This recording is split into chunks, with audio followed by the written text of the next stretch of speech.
Hey guys, YourKingSkeletor here, and welcome back to another Battleborn build guide.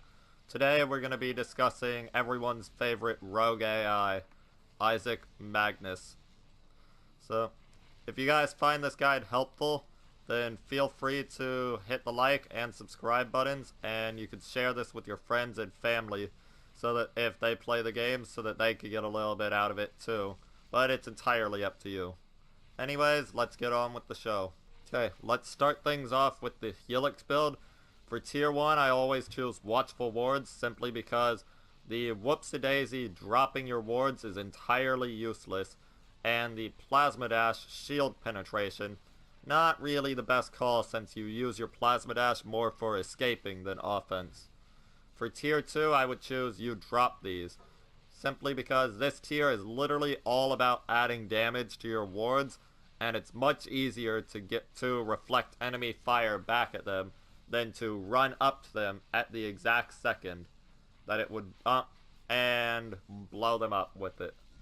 For tier 3, I would go with the Charging on the Go, because one of his biggest weaknesses is when you're charging the cannon, you become quite slow and quite the easy target, so keeping your speed will go a long way. For tier 4, I always choose Hold It Right There, simply because you'll rarely really have enough people lined up for lineup fellas to be that useful. So instead, add a little stun to them, which will give you a moment to, well, pile on even more damage. For tier 5, I typically choose Stopping Power, because I like to slow them down with my charge cannon shots, and I typically you rarely keep it overcharged for too long, so the shield recharge isn't really going to help.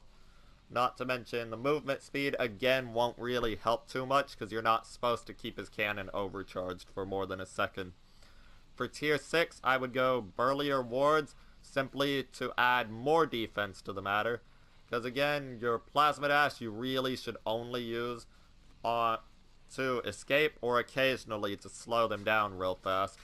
So you're not really going to need the extra cooldown. For tier 7, I typically go with the Quick Charge, so I could get my charge cannon maxed out faster and overcharge more skills in a shorter duration, or shoot more and slow the enemies even more. For tier 8, I would go with the Hard-Workin Wards, because rarely will there be any wards active. You're rarely going to really run out of time on it, so the cooldown reduction is not really too useful, versus a little extra duration, just in case by the off chance you do keep it long enough. Plus, you're not going to have all your wards intact if you do keep it intact long enough. For tier 9, I would go with the Dodge This, simply to increase the area of effect for the Plasma Dash's damaging state. Because then, well, you're slowing potentially more people down. And for tier 10, I go with Shields Up, simply to cover my ass from the front. And that way I could stay in my ultimate even longer if they can't really kill me. So, yeah, keeps you alive. Okay, let's move on to the gear. And here we are with the gear. For Isaac, I like to run the Leechsteel Brooch, just so when I'm in his Omega mode, I could stay alive a lot longer, because it does count as skill damage. But if you don't want to run it, then you could always run an attack speed booster. For his second piece of gear, I like to run some shield buffs. Anything that increases his shield, simply to make him even tankier. And for his final piece, I like to run a little bit of extra health, again simply to make him a tankier character. That way you could survive on the battlefield a lot longer. So yeah, my gear just entirely focuses on surviving with him. So, I'll see you guys in a round of gameplay in a second.